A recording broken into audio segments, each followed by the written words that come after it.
Sila like dan subscribe sebelum kita mulakan cerita ini. Hai, saya Zhang Wei. Selama 20 tahun, tepatnya 7,301 hari saya habiskan di bawah cerobong asap kilang petrokimia. Adalah rutin harian saya untuk bangun dengan bunyi siren pada jam 5 pagi dan memulakan hari dengan menghidu bau minyak. Noda bahan kimia yang terlekat di belakang tangan saya, yang tidak hilang walau dibasuh, adalah sesuatu yang saya banggakan, kerana noda itu adalah bukti 20 tahun kehidupan saya. Tetapi suatu hari, semuanya berakhir secara tiba-tiba. Semasa saya menerima notis penstrukturan semula, lampu pendar fluor di pejabat terasa luar biasa dingin. Dokumen yang dihulurkan oleh pengurus sumber manusia hanyalah sekeping kertas A4 dan saat itu adalah saat 20 tahun hidup saya diringkaskan. Asap tidak lagi keluar dari cerobong apabila saya berpaling melihatnya semasa melangkah keluar dari pintu utama kilang, dan ketenangan itu menyesakkan dada saya. Di dalam kereta api bawah tanah dalam perjalanan pulang, saya mengeluarkan telefon pintar saya dan menyemak berita. Tajuk utama menarik perhatian saya.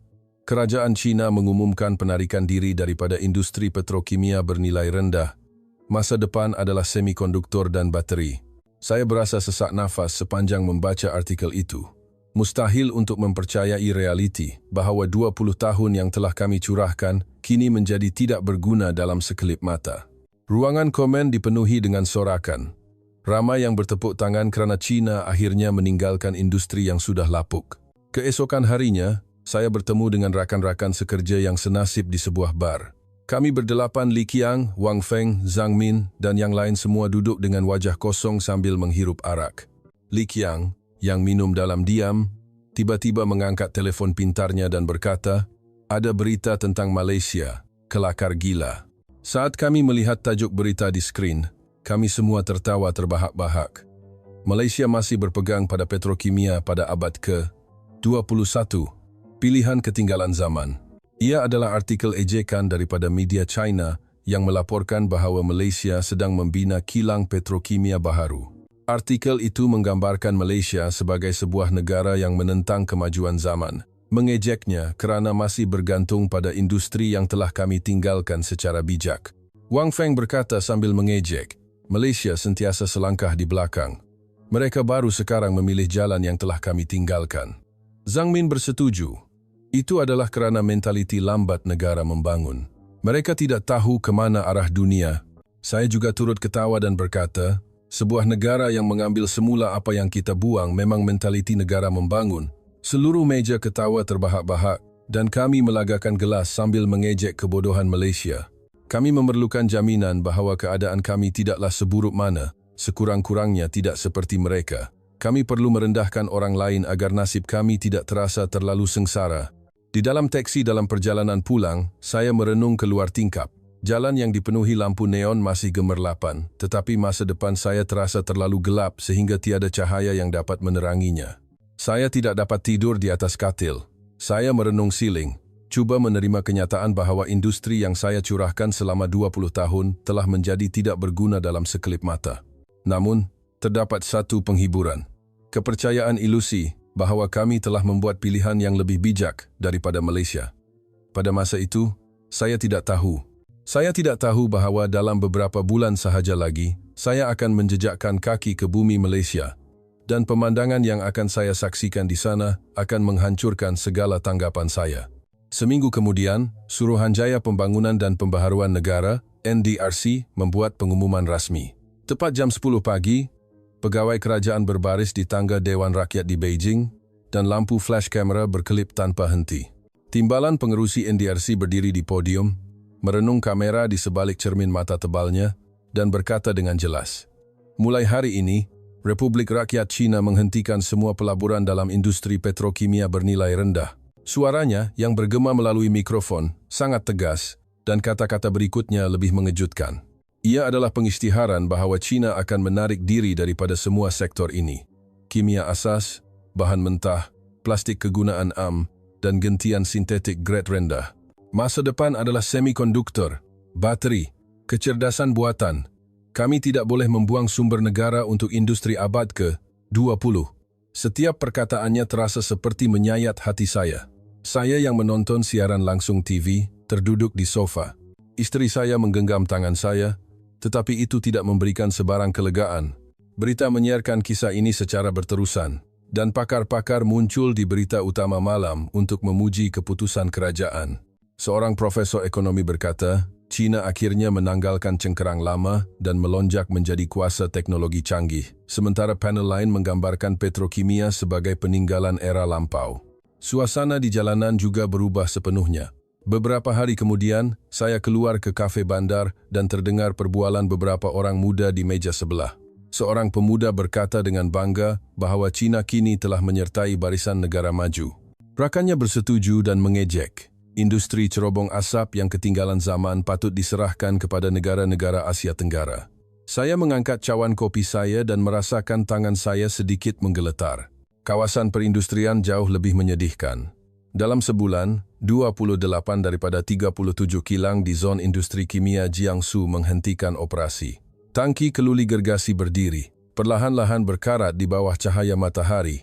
Bunyi uap yang bocor dari pipe dan deruman jentera yang berputar hilang, hanya meninggalkan bunyi angin yang melintas di kilang yang kosong.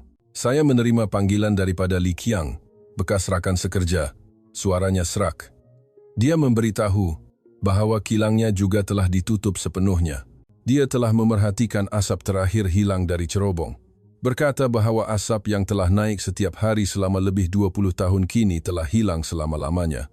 Malam itu, berita menyiarkan program khas. Rakaman udara yang diambil oleh drone menunjukkan zon industri kimia China yang kosong. Kawasan kilang sebesar padang bola sepak terhenti sepenuhnya. Tiada satu pun kepulan asap keluar dari cerobong. Dan penyampai berita memuji ia sebagai pilihan berani China, keberanian untuk meninggalkan masa lalu tanpa penyesalan. Kemudian skrin bertukar. Bersama kapsen pengerang Johor, Malaysia muncul tapak pembinaan baharu sebuah kilang petrokimia gergasi. Beratus-ratus pekerja bergerak pantas dan kren mengangkat kerangka keluli gergasi. Terdapat juga adegan pemotongan reben di mana eksekutif syarikat Malaysia tersenyum lebar sambil memecahkan sampahnya dan bunga api menjulang ke langit. Ulasan penyampai berita menyusul. Malaysia masih membina kilang petrokimia pada abad ke-21. Mereka melabur besar-besaran dalam industri yang telah ditinggalkan secara berani oleh China. Pakar menganalisis ini sebagai pilihan yang ketinggalan zaman. Di bahagian bawah skrin, kapsian perlahan-lahan mengalir. Malaysia menentang zaman, adakah ada harapan? Li Qiang menghantar mesej teks. Awak tengok berita tadi? Malaysia memang tidak bijak. Wang Feng juga menghantar mesej dalam kumpulan sembang. Malaysia berlari ke belakang. Mereka mengambil sampah yang kita buang. Ruangan sembang itu dengan cepat menjadi hangat, dan semua orang mengejek Malaysia. Saya juga menambah komen. Betul, pilihan kita adalah tepat. Malaysia akan menyesalinya tidak lama lagi. Saya melihat keluar tingkap. Lampu di kawasan perindustrian yang jauh padam satu demi satu.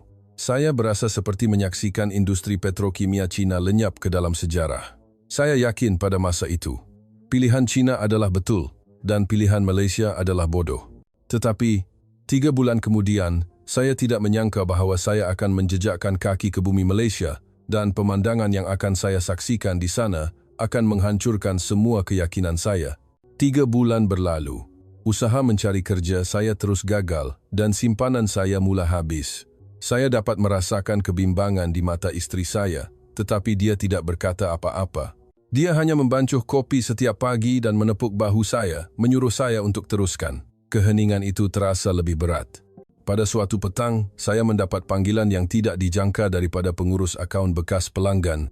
Dia, Encik Wang, berkata dengan suara cemas, bahwa mereka memerlukan bahan mentah getah khas dengan segera, tetapi China tidak lagi menghasilkannya, jadi mereka terpaksa mendapatkan bekalan dari Malaysia. Memandangkan pengalaman saya dalam petrokimia, dia meminta saya menemaninya ke Malaysia untuk mencari pembekal. Apabila mendengar perkataan Malaysia, fikiran saya menjadi kelam kabut. Hanya beberapa bulan yang lalu saya mengejek negara itu, dan kini saya terpaksa meminta pertolongan mereka. Harga diri saya terluka, tetapi tiada pilihan. Allowance perjalanan dan komisen yang ditawarkan boleh menampung kehidupan saya selama 2 bulan. Saya memegang telepon sebentar, teragak-agak, sebelum akhirnya bersetuju. Seminggu kemudian, kami tiba di Klia. Li Qiang dan Wang Feng juga menyertai atas sebab yang sama. Kami bertiga keluar dari balai ketibaan dengan wajah yang janggal. Kami datang untuk meminta bantuan daripada negara yang telah kami ejek. Tiada siapa yang berkata apa-apa, tetapi kami tahu, hanya dengan melihat mata masing-masing, bahawa kami berkongsi pemikiran yang sama. Kami menaiki teksi ke Pengerang. Pemandangan Malaysia di luar tingkap kelihatan lebih kemas daripada yang saya jangkakan, dengan barisan kilang yang tersusun rapi di sepanjang lebuh raya. Melihat wap putih keluar dari cerobong asap, Li Qiang bergumam, masih mengendalikan kilang lama seperti ini. Wang Feng bersetuju. Saya tidak tahu apa yang mereka berani buat. Pasti akan bangkrut tidak lama lagi. Tetapi jauh di sudut hati saya, terdapat rasa bimbang yang pelik. Jika Malaysia benar-benar membuat pilihan yang salah, mengapa kami terpaksa datang sejauh ini untuk mendapatkan bahan mentah? Saya tidak dapat menyuarakan persoalan itu. Keesokan paginya, kami melawat syarikat bahan kimia yang dijadualkan. Saat kami tiba di pintu masuk utama kilang, kami semua terhenti. Ia sangat berbeza daripada apa yang kami bayangkan. Bangunan kaca canggih berkilauan di bawah cahaya matahari, dan tempat letak kereta di hadapan pintu masuk dipenuhi dengan barisan sedan mewah dan limosin. Melihat logo pada setiap kenderaan, saya perhatikan syarikat-syarikat global dari Jerman, Amerika Syarikat, dan Jepun. Li Qiang bertanya dengan nada terkejut. Kereta apa itu? Mengapa begitu banyak? Wang Feng menggaru kepala sambil melihat ke sekeliling. Tempat letak kereta dipenuhi dengan BMW, Mercedes-Benz, dan Lexus. Jantung saya mula berdebar. Saya merasakan bahawa sesuatu yang kami tidak tahu sedang berlaku di sini. Apabila kami melangkah masuk ke lobi, pemandangan yang lebih menakjubkan terbentang. Di ruang besar dengan lantai marmar, orang asing berpakaian sut duduk di sana-sini menunggu. Bahasa Inggris, Jerman, dan Jepun bercampur baur, dan semua orang membuka komputer riba mereka, meneliti sesuatu dengan serius. Apabila saya bertanya kepada kaki tangan meja penyambut tetamu, mereka memberitahu bahawa orang-orang ini adalah wakil syarikat global menunggu untuk berunding kontrak. Wang Feng menarik lengan baju saya dan berbisik, ini pelik. Kalau industri ini akan mati, mengapa syarikat global beratur? Saya tidak mempunyai jawaban. Industri yang kami buang, yang kami ejek sebagai bodoh, kini terbentang di hadapan mata saya dalam rupa yang sama sekali berbeza. Kami diiringi ke bilik mesyuarat. Semasa kami berjalan di koridor, saya dapat melihat bahagian dalam kilang melalui tingkap kaca. Lengan robot bergerak dengan ketepatan dan data pengeluaran masa nyata mengalir pada skrin besar. Ini adalah tahap yang berbeza sama sekali daripada kilang Cina tempat saya bekerja selama 20 tahun. Sistem automatik sepenuhnya, persekitaran bersih tanpa habuk, dan peralatan pemantauan canggih mengagumkan kami. Apabila pintu bilik mesyuarat dibuka, seorang penyelidik Malaysia menyambut kami. Dia seorang lelaki berusia pertengahan 30-an, yang menyambut kami dengan senyuman cerah dan menjemput kami duduk. Dia bercakap dalam bahasa Mandarin yang fasih. Anda pasti penat kerana perjalanan jauh. Sila beritahu saya spesifikasi bahan mentah yang Anda perlukan, dan kami akan berusaha sedaya upaya untuk membantu. Saya dapat membaca keyakinan di matanya. Ia bukanlah pandangan seseorang yang bekerja dalam industri yang gagal. Sebaliknya, saya merasakan keyakinan dan kebanggaan terhadap apa yang dia lakukan. Pada saat itu saya tertanya-tanya, mungkinkah kita telah silap sama sekali? Mengapa dunia berpusu-pusu ke Malaysia, sedangkan kita telah meninggalkannya? Untuk mencari jawaban kepada soalan itu, saya terpaksa mendengar penjelasan penyelidik Malaysia itu sepanjang petang. Penyelidik Malaysia, yang kami panggil Dr. Tan, membuka komputer ribanya dan memulakan penerangan. Bahan mentah getah khas yang kami cari adalah bahan baharu yang mereka bangunkan secara bebas. Tidak seperti getah kegunaan am yang sedia ada, ia boleh menahan haba sehingga 300 darjah Celsius dan mempunyai penebat elektrik yang cemerlang. Beliau menunjukkan struktur molekul pada skrin, menjelaskan bahawa ia adalah bahan pengedap yang digunakan dalam proses pembuatan semikonduktor, dan syarikat semikonduktor utama di seluruh dunia menggunakan produk ini. Li Qiang bersandar sambil mengejek. Ia tetap getah, bukan? Kami juga membuatnya dahulu. Apa yang hebat sangat? Ada rasa tidak selesa yang jelas dalam suaranya. Dr. Tan tersenyum dan menggelengkan kepala. Beliau menjelaskan bahawa ini bukan getah biasa, tetapi bahan komposit yang digabungkan dengan teknologi nano. Ia mengambil masa 7 tahun untuk dibangunkan dan melibatkan 120 paten. Wang Feng menyampuk. Banyak paten tidak bermakna ia bagus. Jika tiada kelebihan kos, ia tidak akan bertahan di pasaran. Dia masih enggan mengakui kejayaan Malaysia.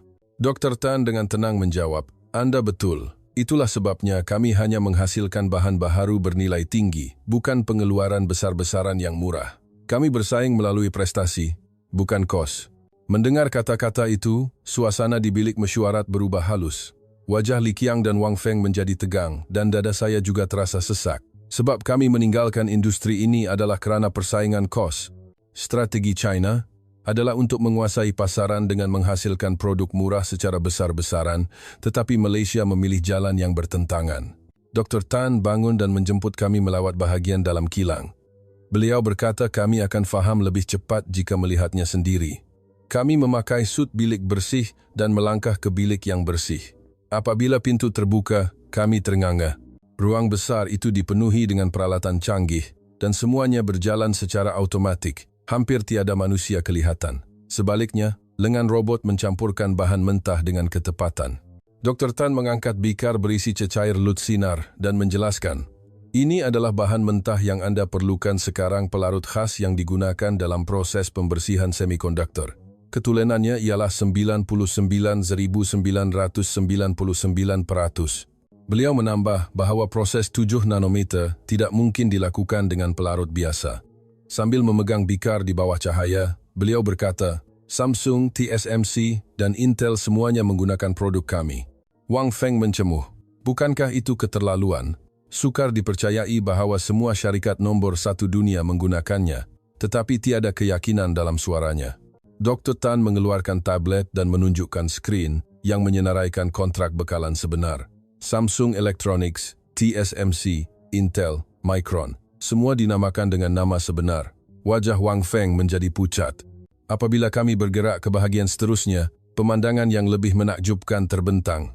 Status pesanan masa nyata terpapar pada skrin besar nama syarikat kimia Jerman, syarikat aeroangkasa Amerika, dan pembekal alat ganti kereta Jepun sentiasa dikemas kini. Dr. Tan menjelaskan, ini adalah pesanan yang masuk hari ini. Kebanyakan Anda perlu membuat tempahan 3 bulan lebih awal untuk menerimanya. Li Qiang mencuit rusuk saya dan berbisik, Hei, bukankah ini pelik? Ini pasti hanya ledakan sementara. Ia akan pudar tidak lama lagi. Saya tidak menjawab. Sejujurnya, saya keliru. Pemandangan di hadapan saya terlalu berbeza daripada apa yang kami bayangkan.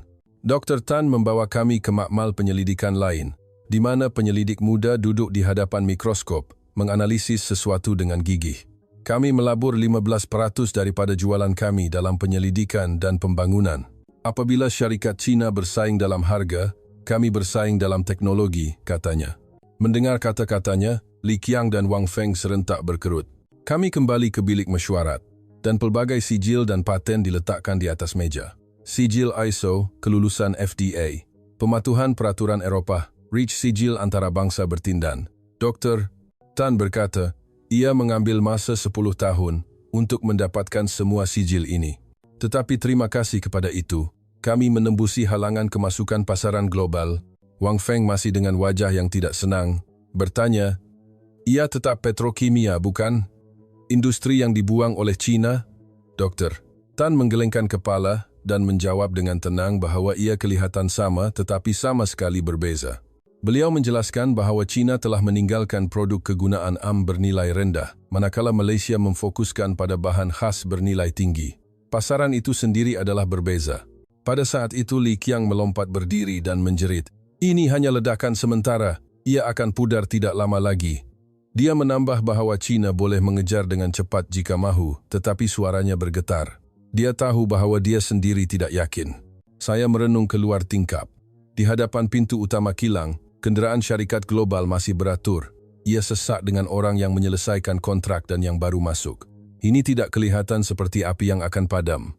Sebaliknya, ia kelihatan seperti api yang semakin marak.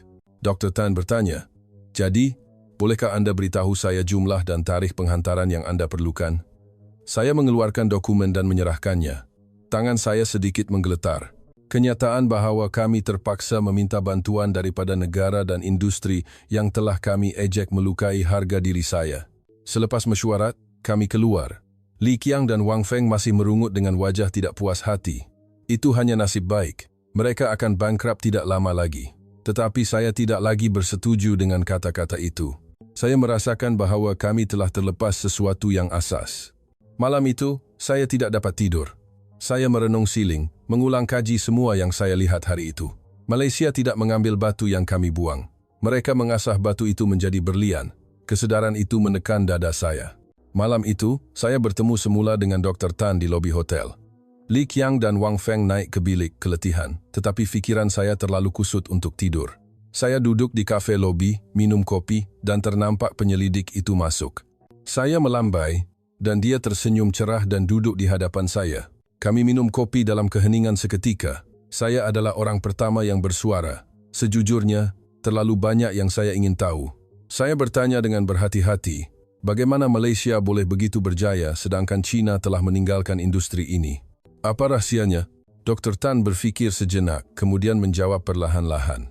Beliau bertanya kembali, adakah Anda tahu apa sebenarnya yang ditinggalkan oleh China? Saya menjawab, sudah tentu, industri petrokimia. Beliau menggelengkan kepala.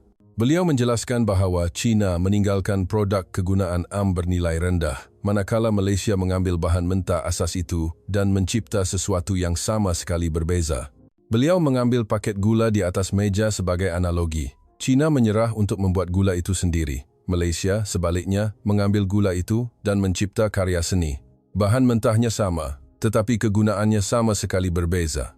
Barulah saya mula faham sedikit. Dr. Tan terus menjelaskan bahawa syarikat Malaysia membuat keputusan penting 10 tahun yang lalu. Mereka menyedari bahawa mereka tidak akan dapat mengalahkan China dalam persaingan kos. Oleh itu, mereka memilih jalan yang sama sekali berbeza. Mereka memutuskan untuk meninggalkan pengeluaran besar-besaran dan menumpukan pada bahan khas dalam kuantiti yang kecil yang tidak dapat dibuat oleh orang lain. Anda nampak ia hanya batu, tetapi Malaysia mengasahnya menjadi berlian, kata saya tanpa sedar. Dr. Tan tersenyum dan bersetuju bahawa itu adalah gambaran yang tepat. Kemudian beliau mengeluarkan komputer ribanya dan menunjukkan data. Graf perubahan dalam industri kimia Malaysia menunjukkan peningkatan mendadak dalam peratusan produk bernilai tinggi sejak 2015. Dr. Tan meneruskan penjelasannya. Syarikat Malaysia menumpukan pelaburan dalam bidang seperti bahan kimia khas untuk semikonduktor, bahan kristal cecair untuk paparan, dan elektrolit untuk bateri kenderaan elektrik. Produk sedemikian, katanya, boleh mencapai 50 hingga 100 kali ganda harga produk kegunaan AM bagi setiap kilogram. Pengeluaran mungkin lebih rendah, tetapi keuntungannya jauh lebih besar. Saya mengangguk dan bertanya, tetapi bukankah sukar untuk membangunkan teknologi? Ia memerlukan banyak paten dan penyelidik. Dr. Tan mengakui bahawa ia tidak mudah dan terdapat banyak kegagalan. Beliau menceritakan kisah syarikatnya. Pembangunan cecair pembersihan semikonduktor sahaja mengambil masa 8 tahun. Lebih 300 juta yuan dilaburkan dalam tempoh itu, dan penyelidik mengulangi eksperimen beratus-ratus kali. Terdapat banyak masa di mana mereka ingin berputus asa, tetapi akhirnya mereka berjaya, dan kini produk tunggal itu menjana jualan tahunan sebanyak 50 juta yuan.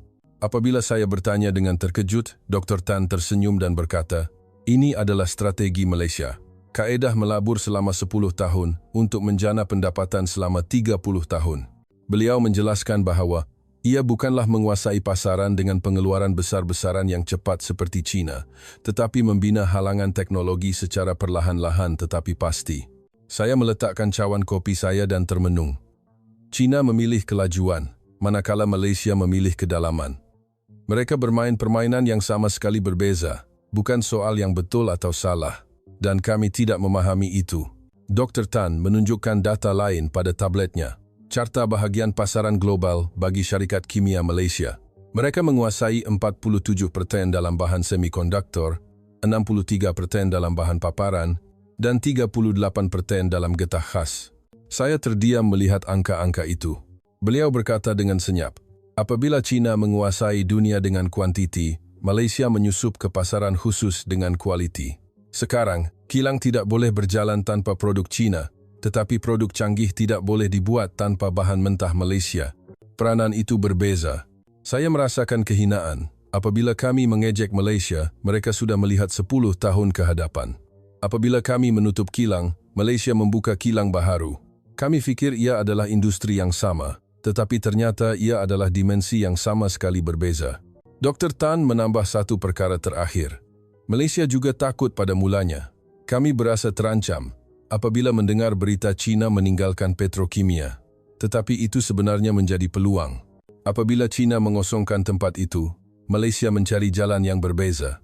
Kata-kata beliau, kami hanya akan menghasilkan bahan baharu bernilai tinggi, bukan pengeluaran besar-besaran yang murah terus berlegar di fikiran saya. Saya kembali ke bilik saya dan berbaring di katil, tetapi saya tidak dapat tidur. Saya merenung siling mengulang kaji semua yang saya dengar hari itu. Malaysia tidak mengubah batu yang kami buang menjadi berlian.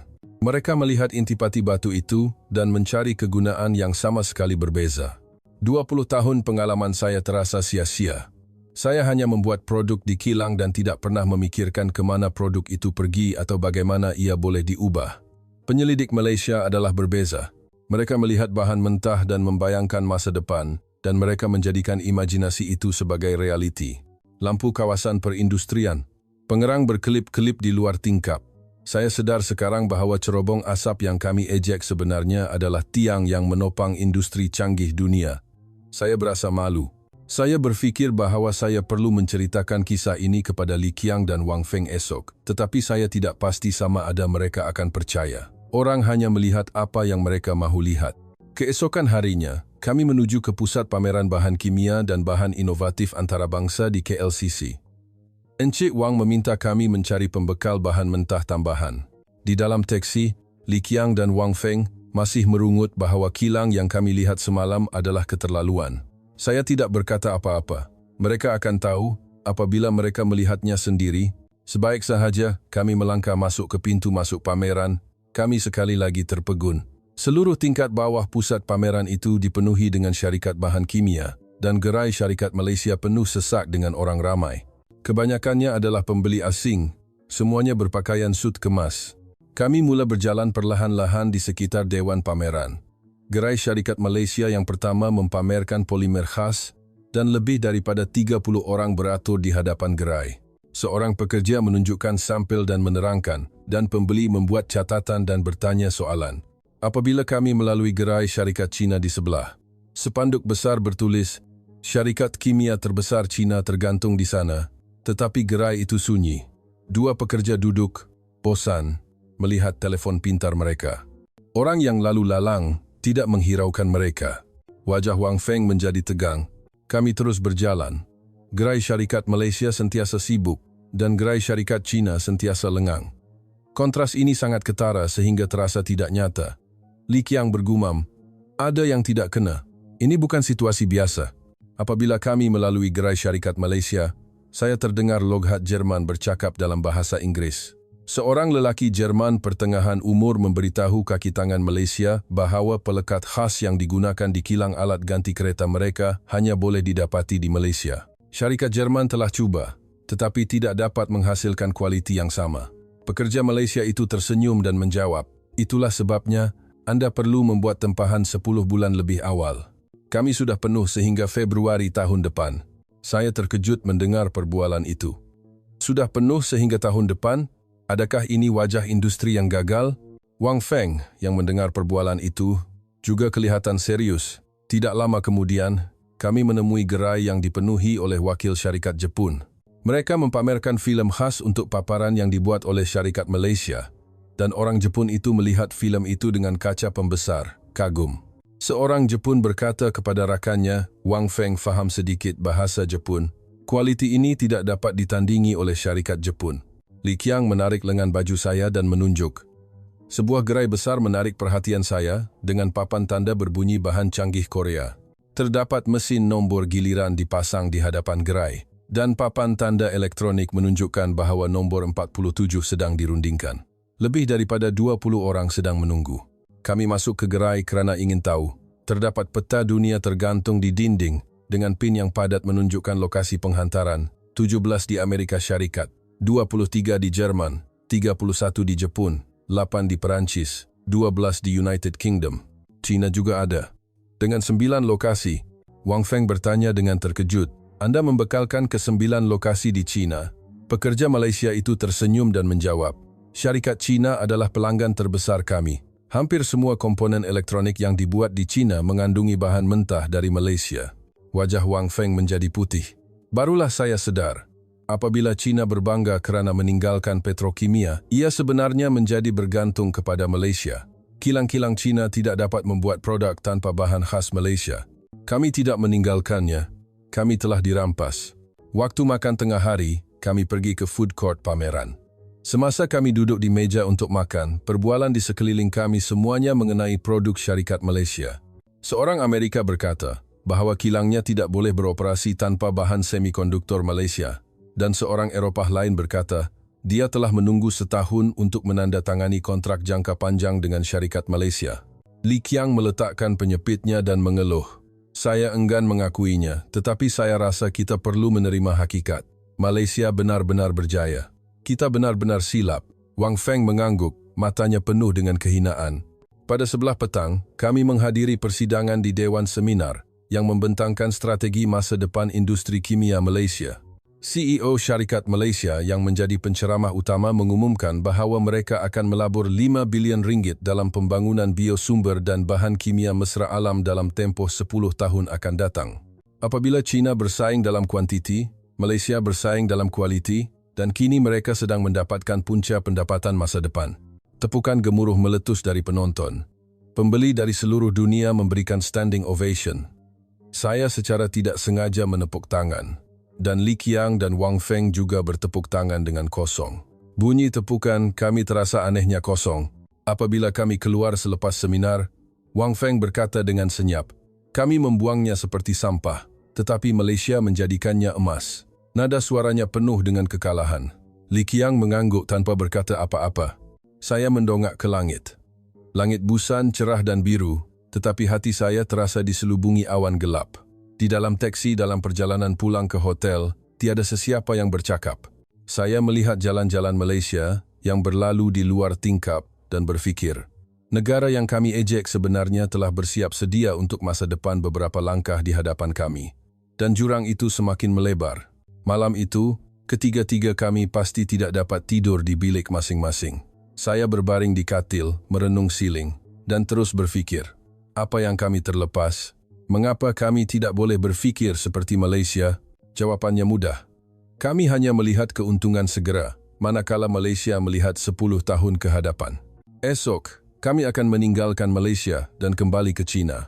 Tetapi semua yang saya lihat di Malaysia telah terukir dalam hati saya. Saya tidak tahu bagaimana pengalaman ini akan mengubah sisa hidup saya. Tetapi satu perkara pasti, saya bukan lagi Zhang Wei yang dahulu. Seminggu berlalu sejak saya kembali ke China. Pemandangan China yang saya lihat dari teksi dalam perjalanan dari lapangan terbang ke rumah adalah sama seperti sebelum saya pergi. Tetapi di mata saya, semuanya kelihatan berbeza. Saya sedar sekarang bahawa kereta elektrik di jalanan, papan iklan di bangunan, dan telefon pintar di tangan orang ramai, semuanya mengandungi bahan mentah dari Malaysia. Saya berasa kosong apabila saya tiba di rumah dan membongkar beg pakaian saya. Istri saya bertanya bagaimana keadaannya, tetapi saya tidak tahu bagaimana untuk menerangkannya. Saya hanya menjawab bahawa saya telah belajar banyak. Istri saya bertanya jika ada sesuatu yang tidak kena. Kerana riak wajah saya pelik, tetapi saya meyakinkannya dan masuk ke bilik. Beberapa hari kemudian, Li Qiang, Wang Feng dan 5 bekas rakan sekerja yang lain berkumpul. Mereka masih belum mendapat pekerjaan. Kami duduk di restoran kejiranan, tetapi suasana berbeza daripada dahulu. Semua orang menjadi senyap selepas pulang dari Malaysia. Semasa kami makan, Zhang Min bertanya, bagaimana di Malaysia? Adakah mereka benar-benar maju seperti yang kami dengar? Li Qiang dan Wang Feng bertukar pandangan, kemudian mendiamkan diri. Saya adalah orang pertama yang bersuara. Mereka jauh lebih maju daripada yang kami sangka. Kami benar-benar silap. Meja menjadi sunyi. Semua orang berhenti makan dan memandang saya. Saya mula menerangkan semua yang saya lihat di Malaysia. Peralatan kilang canggih, pembeli dari seluruh dunia, pesanan yang ditempah setahun lebih awal, dan pergantungan China pada bahan mentah Malaysia. Seorang rakan sekerja bertanya dengan riak wajah yang tidak percaya, bagaimana itu boleh berlaku untuk industri yang ditinggalkan oleh China? Bukankah itu dilebih-lebihkan? Li Qiang menggelengkan kepala dan berkata, saya juga tidak percaya pada mulanya, tetapi ia adalah benar apabila saya melihatnya sendiri. Malaysia mengambil jalan yang sama sekali berbeza daripada yang kami bayangkan. Wang Feng menyampuk. Di pameran itu, gerai China kosong dan gerai Malaysia penuh dengan orang. Harga diri saya hancur melihat pemandangan itu. Ada rasa sedih dalam suaranya. Zhang Min mencela. Walau bagaimanapun, China akan dapat mengejar tidak lama lagi. Dengan kekuatan teknologi kita, itu boleh dilakukan.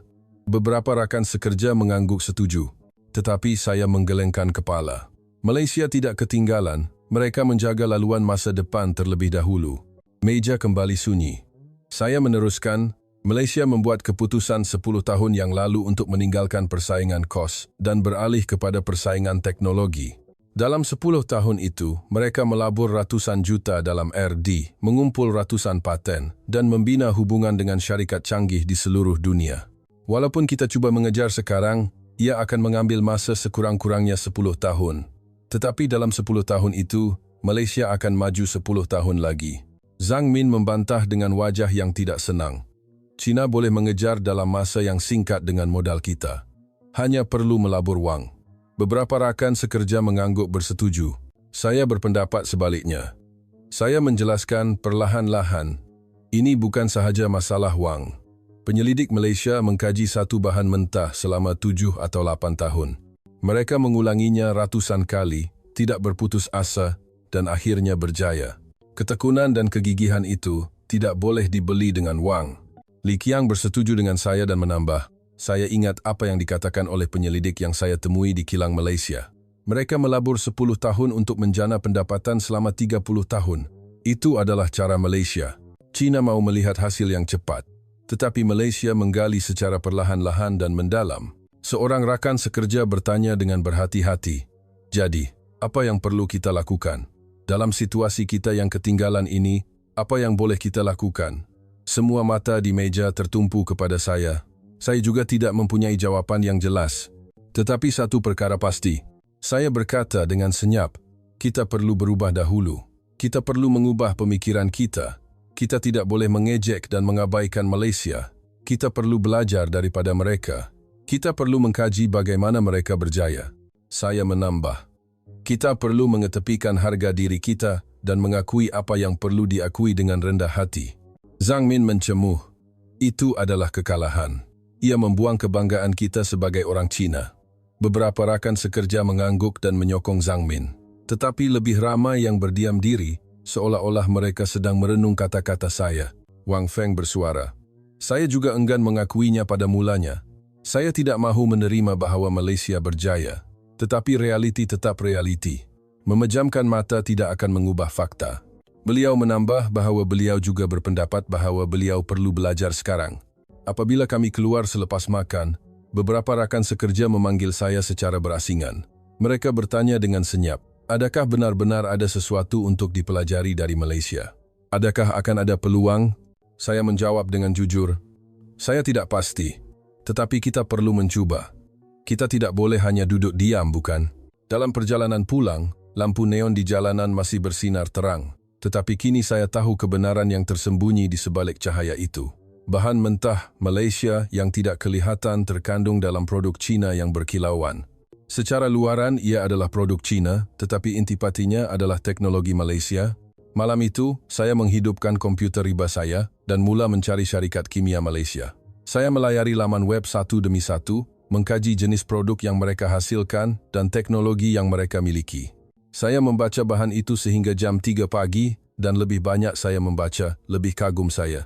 Teknologi syarikat Malaysia melampaui imajinasi saya. Fajar mula menyingsing di luar tingkap. Saya menutup komputer riba dan bertekad. Saya akan merancang semula sisa hidup saya. Saya akan mencari jalan baharu berdasarkan apa yang saya pelajari di Malaysia. Saya tahu ia tidak akan mudah. Tetapi jika penyelidik Malaysia melabur 10 tahun, tiada sebab mengapa saya tidak boleh. Isteri saya bangun dan masuk ke bilik saya. Dia bertanya apa yang saya lakukan sepanjang malam. Saya tersenyum dan menjawab, saya sedang bersiap untuk permulaan baharu. Saya akan dapat membawa berita baik tidak lama lagi. Isteri saya menepuk bahu saya dan berkata dia menyokong saya. Sejak hari itu, hidup saya mula berubah. Saya memutuskan untuk menjadi seseorang yang belajar tentang masa depan, bukan lagi seseorang yang mengejek masa lalu. Minggu di Malaysia itu telah mengubah 20 tahun hidup saya. 6 bulan berlalu. Dalam tempoh itu, dunia mula memberi perhatian kepada Malaysia. Kejutan yang saya rasai selepas melawat Malaysia kini dirasai oleh seluruh dunia.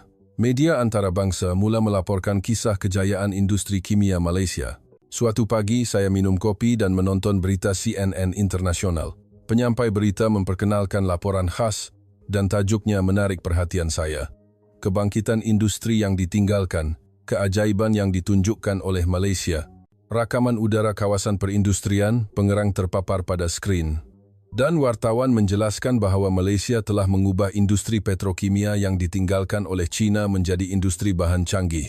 Wartawan itu terus berkata, syarikat Malaysia menumpukan pada bahan khas dan bukannya produk kegunaan am, dan telah menjadi pembekal utama bagi industri semikonduktor, paparan, dan kenderaan elektrik di seluruh dunia. Grafik muncul di skrin, menunjukkan syarikat global seperti Samsung, TSMC, Intel, BMW dan Tesla bergantung pada bahan mentah Malaysia. Saya merenung skrin sambil memegang cawan kopi. Beberapa hari kemudian, Financial Times menyiarkan artikel yang lebih mengejutkan. Tajuknya, Industri yang ditinggalkan oleh China, Malaysia menguasai dunia adalah artikel analisis yang panjang. Artikel itu memperincikan perubahan strategik syarikat kimia Malaysia sejak 10 tahun yang lalu, menekankan bahawa peratusan pelaburan air di mereka adalah 3 kali lebih tinggi daripada syarikat China. Wang Feng menelefon saya selepas melihat artikel itu. Suaranya lemah, dia berkata bahawa dia kini benar-benar memahami kata-kata saya. Beliau berkata, beliau tidak boleh menafikannya lagi apabila dunia mengakuinya, dan beliau mengakui bahawa beliau telah silap. Saya menghiburkannya, berkata, tidak mengapa, kita semua sedang belajar. NHK Jepun juga menyiarkan dokumentari khas bertajuk Revolusi Senyap Industri Kimia Malaysia, sebuah program selama sejam. Mereka menemubual penyelidik syarikat Malaysia secara langsung, dan seorang penyelidik membuat komen yang mengagumkan. Kekuatan Malaysia adalah mencari permata dalam apa yang dibuang oleh orang lain. Mengubah krisis menjadi peluang adalah DNA syarikat Malaysia. Mendengar kata-kata itu, saya teringat penyelidik yang saya temui di lobi Hotel Pengerang 6 bulan yang lalu. Kata-katanya kini difahami sepenuhnya. Malaysia tidak mengambil batu. Mereka menemui nilai baharu dalam batu itu. Der Spiegel Jerman juga menjadikan Malaysia sebagai cerita muka depan. Bertajuk, Negara Kecil, Strategi Besar. Ia menganalisis bagaimana Malaysia menyasarkan pasaran khusus untuk menjadi kuasa global. Artikel itu menekankan bahawa syarikat kereta Jerman pun tidak boleh menghasilkan kenderaan elektrik tanpa getah khas dan pelekat Malaysia. Sikap media China juga berubah. Artikel yang mengejek Malaysia hilang, dan sebaliknya, artikel yang mengatakan China perlu menganalisis dan belajar daripada Malaysia mula muncul. Global Times menulis dalam editorialnya, kita perlu belajar daripada kejayaan Malaysia. Kita perlu beralih daripada pertumbuhan kuantitatif kepada pertumbuhan kualitatif. Saya menerima message teks daripada Li Qiang. Kerajaan China telah mula meneliti semula industri kimia. Terdapat refleksi bahawa ia mungkin ditinggalkan terlalu tergesa-gesa. Tetapi beliau menambah bahawa masalahnya adalah sudah terlambat. Jurang 10 tahun yang dibina oleh Malaysia tidak akan mudah untuk dirapatkan. Sementara itu, saya memulakan perniagaan baharu, perundingan yang menghubungkan syarikat kimia Malaysia dan China. Saya menyedari bahawa seseorang yang memahami teknologi Malaysia dan tahu tentang pasaran China diperlukan. Saya bermula dengan projek kecil, tetapi kerja saya semakin bertambah apabila berita tersebar. Suatu hari, saya menghadiri majlis menandatangani kontrak antara syarikat China dan Malaysia yang saya perantarakan. Syarikat elektronik China menandatangani kontrak bekalan jangka panjang 5 tahun dengan syarikat bahan mentah Malaysia. Melihat dua CEO berjabat tangan, saya merasakan emosi yang pelik. Hanya 6 bulan yang lalu, saya mengejek Malaysia, dan kini saya bertindak sebagai jambatan antara Malaysia dan China. Hidup memang ironi. Selepas majlis menandatangani, CEO Malaysia datang kepada saya. Beliau berjabat tangan dengan saya dan berkata, kerjasama China-Malaysia boleh berlaku kerana orang seperti Encik Zhang Wei. Mata yang melihat realiti tanpa prejudis adalah penting. Saya berasa malu tetapi bangga. Di dalam kereta dalam perjalanan pulang, saya menyemak berita di telefon pintar saya. Berita tergempar Bloomberg muncul. Permodalan pasaran syarikat kimia Malaysia telah mencapai paras tertinggi sepanjang masa. Pelabur global melabur secara besar-besaran dalam syarikat bahan mentah Malaysia, menyebabkan harga saham melonjak. Wang dunia mengalir ke Malaysia. Malam itu, Saya bertemu semula dengan rakan-rakan sekerja saya. Kami bertemu semula di restoran yang sama 6 bulan yang lalu, tetapi suasananya berbeza sama sekali. Zhang Min juga ada, dan dia tidak lagi merendahkan Malaysia. Sebaliknya, dia bertanya dengan senyap, adakah ada peluang untuk bekerja dengan syarikat Malaysia? Saya juga mahu belajar sesuatu. Li Qiang berkata, beliau telah mula belajar bahasa Melayu. Beliau berpendapat bahawa beliau perlu belajar bahasa itu untuk berkomunikasi dengan syarikat Malaysia. Wang Feng turut serta, berkata beliau sedang menterjemah dan membaca tesis tentang industri kimia Malaysia. Beliau mahu memahami strategi mereka dengan betul. Saya tersenyum melihat mereka. Hanya 6 bulan yang lalu, mereka mengejek Malaysia dan kini mereka cuba belajar dari Malaysia. Perubahan bermula dengan cara ini. Mengakui, belajar, dan berkembang bersama itulah pembangunan sebenar, dan kami menyadarinya walaupun sudah terlambat. Beberapa hari kemudian, saya berpeluang menghadiri persidangan antarabangsa Forum Industri Kimia Global di Shanghai. CEO syarikat Malaysia telah dijemput sebagai penceramah utama. Di hadapan beribu-ribu penonton, beliau berkata, batu yang dibuang oleh orang lain apabila berada di tangan Malaysia menjadi permata. Dewan itu dipenuhi dengan tepukan gemuruh. Penonton China, Eropah, dan Amerika semuanya berdiri dan bertepuk tangan. Saya juga berdiri dan bertepuk tangan. Kali ini, ia adalah tepukan yang tulus dari hati. Bukan rasa cemburu atau iri hati, tetapi rasa hormat yang murni. Selepas ucapan itu, saya bercakap dengan beberapa orang di lobi. Seorang ahli perniagaan Amerika memberitahu saya, kejayaan Malaysia bukanlah nasib, tetapi strategi. Ia adalah hasil daripada persediaan yang teliti dan pelaksanaan yang gigih. Seorang pembeli Eropah lain mengagumi sistem kawalan kualiti syarikat Malaysia sebagai yang terbaik di dunia. Saya kembali ke hotel dan melihat keluar tingkap. Pemandangan malam Shanghai terbentang indah. Dan kini saya tahu bahawa teknologi Malaysia tersembunyi di sebalik lampu itu. Kehadiran yang tidak kelihatan tetapi sangat diperlukan itulah kedudukan industri kimia Malaysia. Saya berbaring di katil, merenung siling dan berfikir. 6 bulan yang lalu, apabila saya pertama kali menjejakkan kaki ke bumi Malaysia, semuanya asing dan tidak dapat saya fahami. Saya tidak tahu mengapa dunia berpusu-pusu ke Malaysia dan mengapa industri yang kami buang berjaya. Tetapi kini saya tahu, Malaysia bermain permainan yang berbeza daripada orang lain. Apabila orang lain mengejar kuantiti, mereka mengejar kualiti. Apabila orang lain melihat masa kini, mereka melihat masa depan. Saya menghidupkan telefon pintar saya dan menghantar mesej kepada isteri saya. Saya memberitahunya bahawa saya akan pulang tidak lama lagi dan ada berita baik. Saya menambah bahawa saya telah mendapat projek baharu dan akan bekerja sama lebih banyak dengan Malaysia. Isteri saya membalas, mengucapkan tahniah dan berkata dia bangga dengan perubahan saya. Matahari mula terbit di luar tingkap. Hari baharu bermula. Ia juga merupakan permulaan baharu bagi saya. Saya telah menjadi seseorang yang bersedia untuk masa depan, tidak lagi terperangkap dalam masa lalu. Saya memutuskan untuk menerapkan pengajaran yang saya pelajari di Malaysia dalam hidup saya. Dunia telah mengakui Malaysia, negara yang menghidupkan semula industri yang ditinggalkan, negara yang mengubah krisis menjadi peluang. Kuasa teknologi yang tidak kelihatan tetapi sangat diperlukan. Kini giliran saya. Saya bertekad untuk menjadi seseorang yang berubah, berkembang, dan mencipta nilai baharu. Saya percaya bahawa sama seperti Malaysia mengubah batu menjadi permata, saya juga boleh membentuk semula hidup saya. Inilah kisah saya, sebuah perjalanan yang bermula dengan ejekan dan berakhir dengan rasa hormat. Dan perjalanan ini masih belum berakhir. Saya berada di tengah-tengah perubahan ini, pada masa dunia memberi perhatian kepada Malaysia. Saya tidak tahu apa yang akan berlaku seterusnya, tetapi satu perkara pasti. Batu yang dibuang oleh orang lain, apabila berada di tangan Malaysia, menjadi permata. Dan pengajaran seperti permata itu, kini menjadi cahaya yang menerangi hidup saya. Terima kasih kerana menonton. Jangan lupa like dan subscribe.